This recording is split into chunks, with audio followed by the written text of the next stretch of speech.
Hi, my name is Brian and I own a small computer repair shop in South Florida, and today we are going to dismantle a Toshiba PSLE-02P01D. It's essentially a satellite laptop. This one is overheating. Maybe it's not a satellite. Yeah, I know it is a satellite.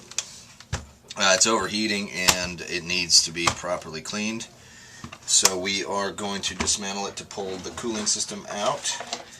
The tools that we're going to use today: 3.5mm magnetic tip screwdriver, a pair of small needle nose pliers, Spectracool thermal compound, a couple of spudgers. These are black sticks. You can get these eBay, Amazon, wherever. Metal dental tool, may or may not need that. Some original dust off spray. I get mine at Costco in the big packs. Some alcohol swabs. I get these at Walgreens or CVS or something in bulk. These are used to clean off the old thermal compound. And this is something I developed. It's a little tackle box bin that's got different sections inside of it that are labeled for the types of screws that we're going to be pulling out of this machine, so that we don't get them mixed up. And I always just set that aside, and as we're pulling things apart, the screws go in there, and then that way there's nothing left over, and a long screw doesn't get put into a short space, and so on. So anyhow, let's get started. We're going to pull the power and the battery from the unit. That is the first step. We're going to set that aside and pull off the plastic bottom panels. Set those aside. On this model there's only, looks like two, one for the memory and one for the hard drive. We're going to go ahead and pull those off, set those aside, and I'm going to pull the hard disk out. It's pretty straightforward. Spudgers are used to separate the little tongs for the RAM. Those go in the bin lid. Pull those out.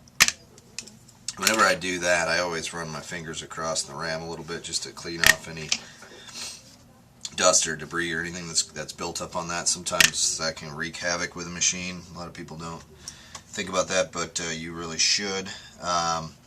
Next, we're going to remove every screw that we can see down here. So we're going to get started with the bottom panel screws. I have a section in my bin that's called bottom panel, and every screw that comes out of the bottom panel is going to go into that bin. And you can see the reason why the tip is magnetic is to hold these little screws and stuff to the screwdriver. And I've got a video on how to take a regular screwdriver and turn it into a magnetic tipped screwdriver. This one's losing its magnetism. I don't know if I have another one that has a better magnet on it. Let me try this one. They do lose their sensitivity after a while, and then you have to redo it. Let me try this one.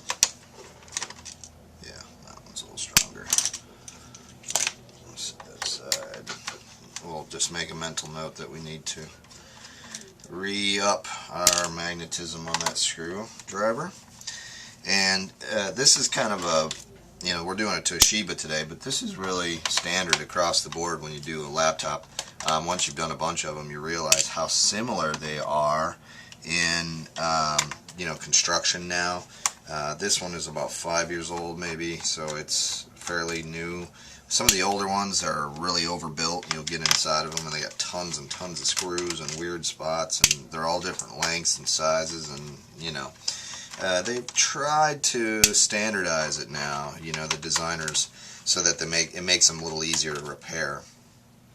Even though we live in a throwaway society, people are still repairing these computers and trying to make them last a little longer and whatnot. And then Toshiba also does something interesting. They put a number like an F7 next to these screws, so you'll know where to put them back. But almost every screw on the bottom of this panel is an F7, except for this one right here, which is an F5, and I believe that's for the CD-ROM, so that'll go into a different bin anyways. I'll pull that one right now, and it goes in the CD bin, and this has got quite a few screws in it.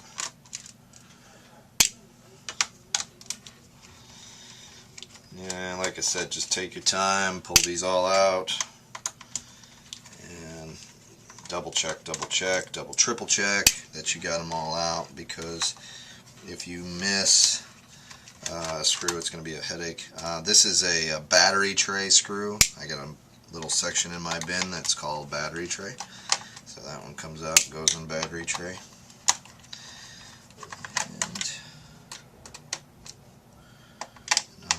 Here, another bottom panel screw.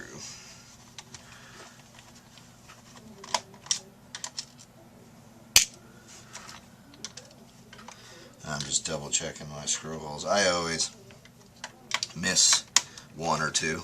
That's real common. It just happens. It's part of the deal.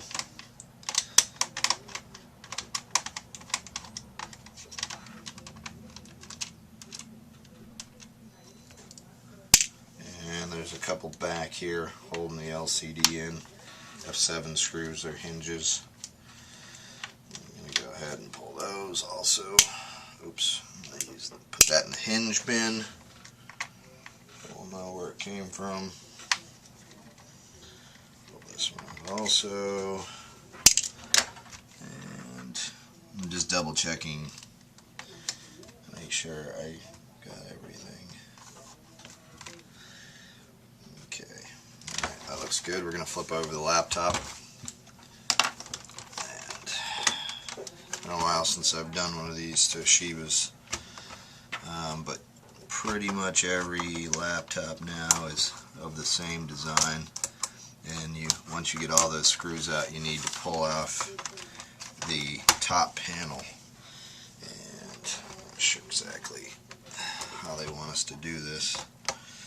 Might be pulling the keyboard first, or maybe not. Maybe it's this bezel piece.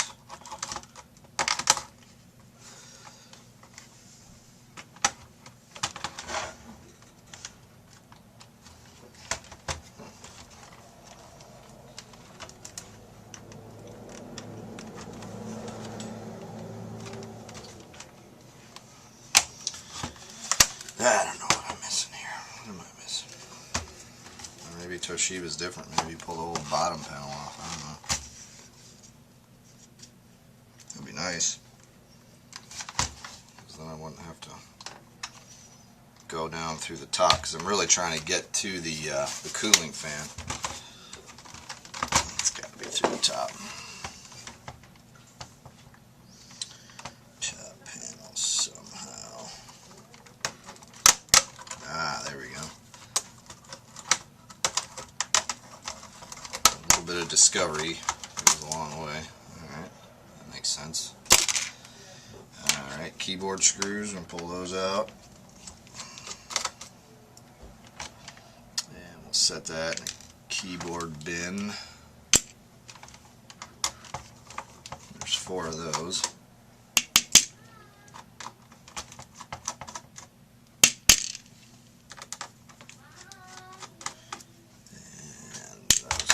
There,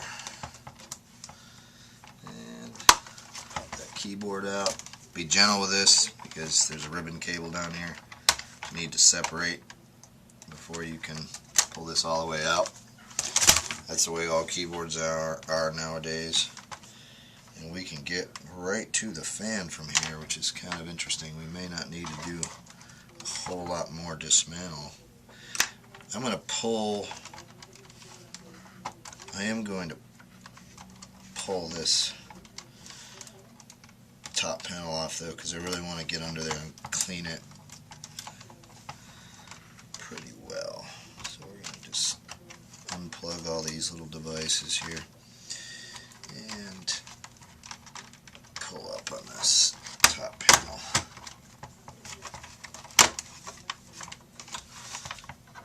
And there's it's like a power plug here. Separate that. Okay. Set that aside.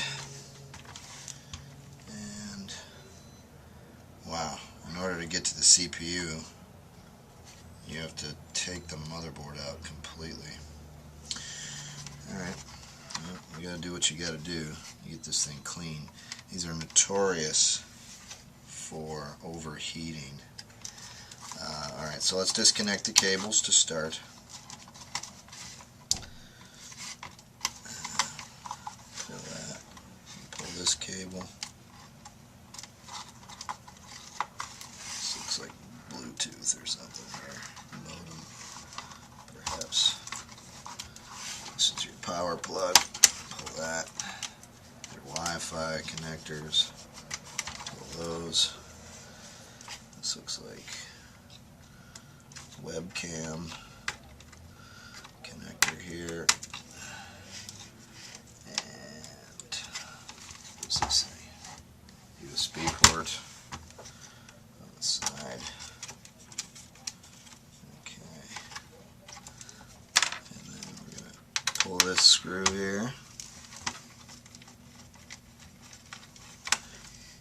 And what I like to do, if I pull a screw out of the motherboard, I like to grab a Sharpie marker and make a black dot next to the hole so that I remember to put this one back. That goes in the interior bottom bin. That screw. And there's a little ribbon. Let's see. Here's another it's not attached. Fan screw. I'm going to treat it the same way. I'm going to put a black dot next to that fan screw where that went so I won't forget. And then, let's see. The thing to check is sometimes they put screws on the side here. Nothing there.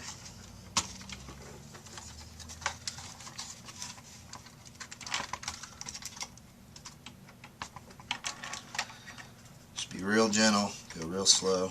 No need to rush into this and break something.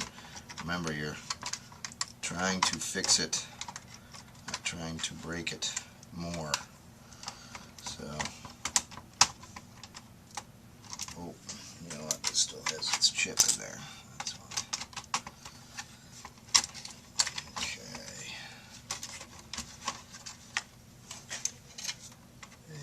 And we've got our motherboard out. Okay. Alright, so now set this case aside and we're gonna blow this fan clean. Fan doesn't look too bad. And all the cooling fins, those don't look too bad either.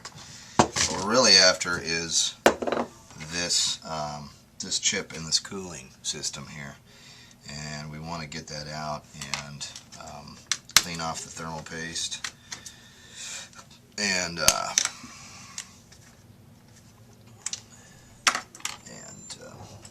apply new thermal paste. Okay. Pull those two screws. More screws here. This is an AMD processor, so it's it runs hot.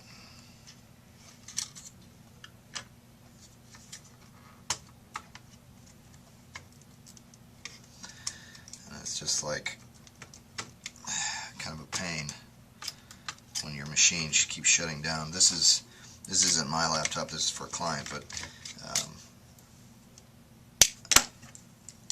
I'm refurbishing the laptop for them and making it like new. Pull this whole scenario out.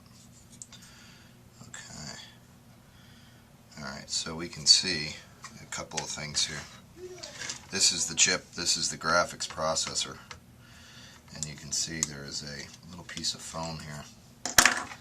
This is like a cooling / insulator, isolator type situation.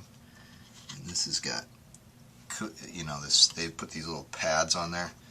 Those usually are not the greatest thing in the world. They don't usually cool all that well. And this one is like deteriorating, so I'm going to take it out, set it aside, and we're going to use our alcohol prep swabs. We're going to clean off the old thermal paste off the CPU.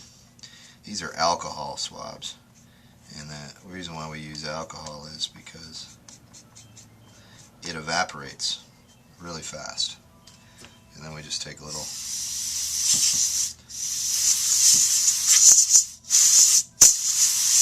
compressed air, blow it off. We're going to clean the GPU as well. It's the graphics processor. Dry it off. And then we are going to do the same on the actual cooling fin here. Clean this sucker off. And you can see it's hard, and it comes off pretty easy when it's in that state.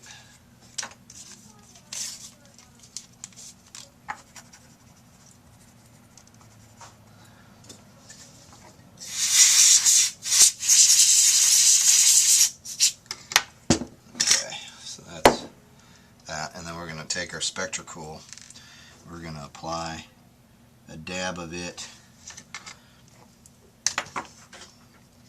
right to the GPU,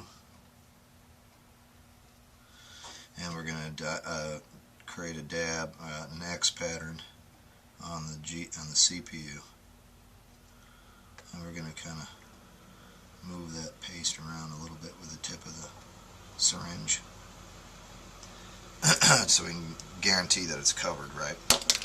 And then we are going to reassemble this. Make sure I'm doing this right here. Okay. And I kind of move it around just to kind of seat that there. Take this guy and set it down. This is the piece that holds down the CPU there. And this is the fan. Kind of want to fit that all together.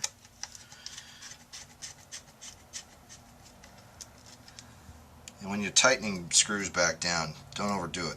You know, just when the screw starts to feel tight and you feel it tightening down, just give another quarter turn and that's it. Don't go nuts with trying to, you know, really get these things in there, because it's really not, you're not helping anything. You could strip the screw, you could go a little too deep and cut a circuit, and you just don't want to do that. So take it easy with the screws, and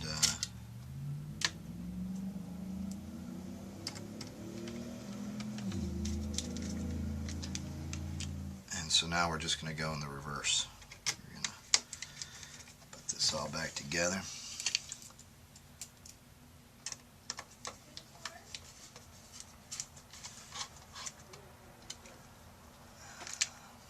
You can see why that magnetic tip, how it helps you in the process of doing this, because it really saves time. Alright, so now we get that back together there, and we're going to bring up our case again here.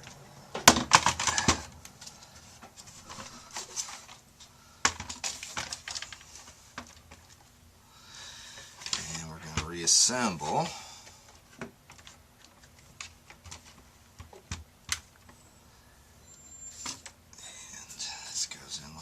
Upside down. Just make sure not to pinch any wires while you're doing this.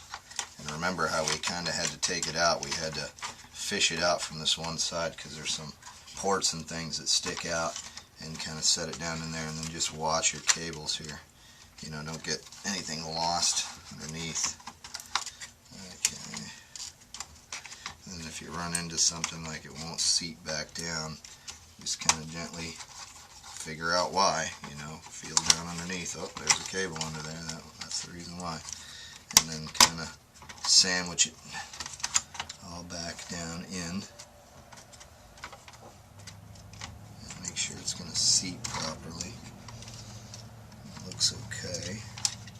Feels a little, oh, here's this is your CD-ROM port. Okay, that's better. Okay. And we're going to just take an inventory quick and make sure everything looks right. It all looks okay. Start plugging all our wires back in. And like I said before, take your time. You're not in any rush to do this. There is no rush whatsoever. I have some clients that try to push you to get things done quick. You know, they'll constantly be bugging you and calling you, very type A people. And I ask them the question, well, do you want it fixed right, or do you want it just fixed? And the answer is always they want it fixed right. Well, if you want it fixed right, then those things take time. And I'd appreciate your patience. Because, you know, that's how it works in this world. And some people are surprised that you would say something like that to them. But it is what it is. And I have been doing this for so long, I just know that if you rush a job, it is most likely never worth it. You will have to go back and fix something you forgot, and it will take more time to fix. So it's just worth your time to not rush. Okay, so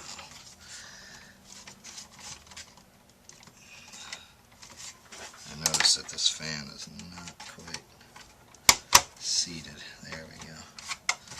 On this side. Looks like maybe this whole side is not seated right.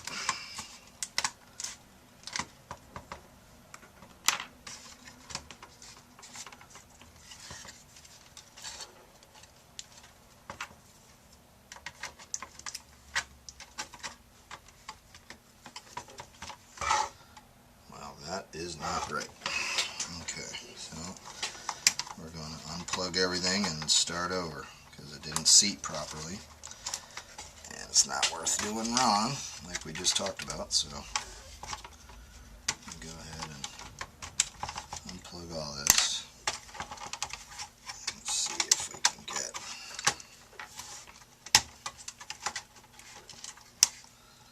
this little guy here.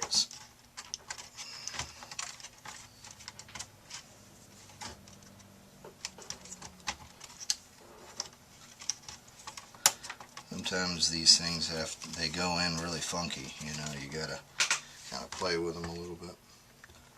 Alright, so that side looks okay now, but this side does not. So we're going to unplug the CD-ROM and we're going to set that up that way. And then we're going to slide this side down.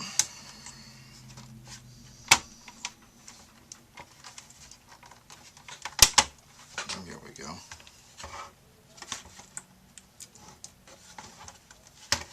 Okay, that looks acceptable.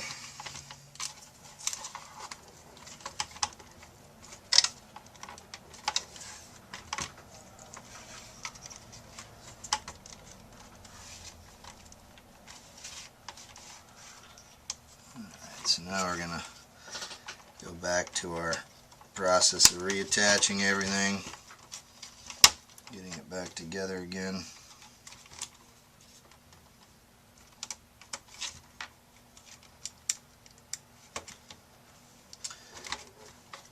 that's the thing with this kind of work too, is it's not really for the impatient. You know, a lot of people try to rush this, they become frustrated. So set aside an hour or two, you know, to take these projects on. And if you're not really technically savvy and you're not good with tools, don't attempt this. Take it to a computer guy, somebody like me in your local area that will assist you in doing this type of work. Not every shop is going to be able to handle this type of work. There's some shops that, you know, won't handle it. I like it. I actually enjoy doing it, so I offer it to my clients. But some shops won't even consider it. They want the easy work, the easy money, and I get that. I totally understand that, but not me. I enjoy the challenge of it and the mechanics of it. Okay, just double check our alignments. Everything looks good. Alright, and all our cables look like they're plugged in. I'm going to just double check, triple check. I don't want to have to take this thing apart again. And we're going to reapply our lube on top here. And while you're putting this on, don't try to click it in just yet. Just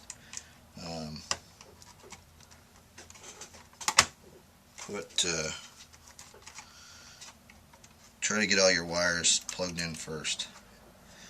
You know, take the time to do that, and then once those are all down and in, then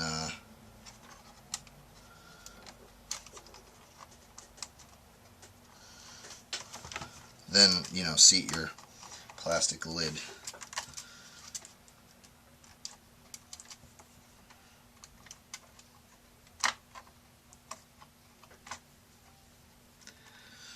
Okay, so those are all in, that's all in, that looks okay. Now we're just going to click this back down in. You kind of hear it all popping back together. Okay, that's all there. Now we're going to put our keyboard back in. Try to be as gentle as you can with this ribbon cable. Keyboards are 30 to 50 bucks to replace, and that just doesn't make sense. So just be gentle. Click that into place.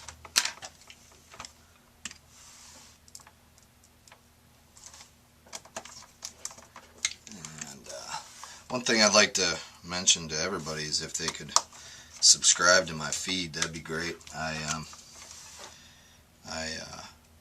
do quite a few different repairs and things like that, and if you're an aspiring computer guy, computer tech or whatever, you can learn quite a bit from my experience. And you know, I'm not perfect, but I try to kind of get everything as good as I can, and you know, I don't know it all. I'm learning as I go, and so you can learn right along with me. And if you want to be if you're an aspiring computer tech, there's a lot of guys out there that are.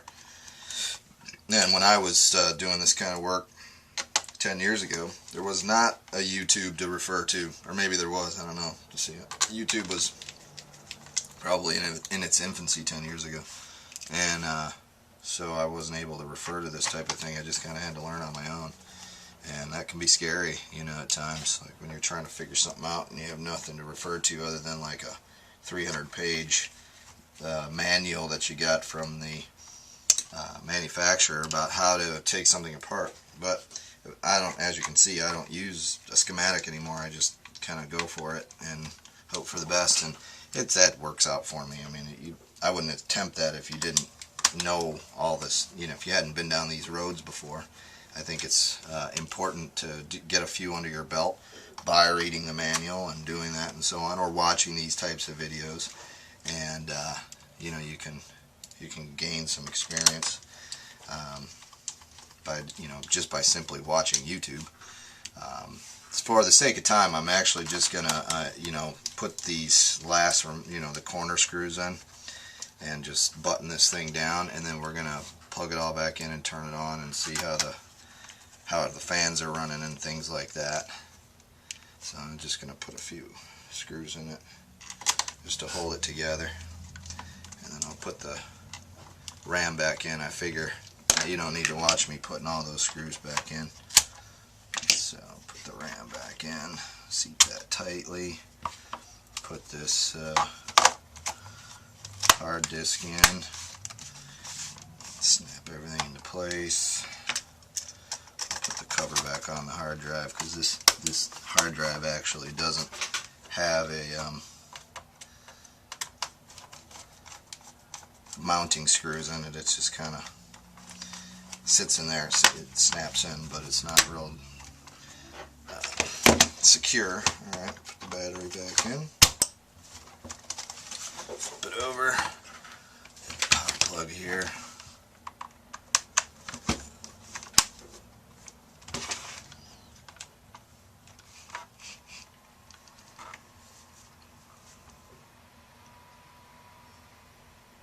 And it's starting up. Screen's quite dusty on this. And the fan is actually running a lot quieter now, which is good, which is what we wanted. Ultimately, I'll have to run this thing for a little while to determine if it's still going to get real warm. But it was getting very, very, very warm in this area, and it was causing a thermal event, and then it would shut itself off. And the client complained to me about that a few times. And you know, I just tried the simple blow it off, blow the fans off from the outside, but then it had another thermal event on me while I was trying to do something else with it, and so I realized that we needed to go through this process to actually make it run a lot cooler, and kind of take it a step further.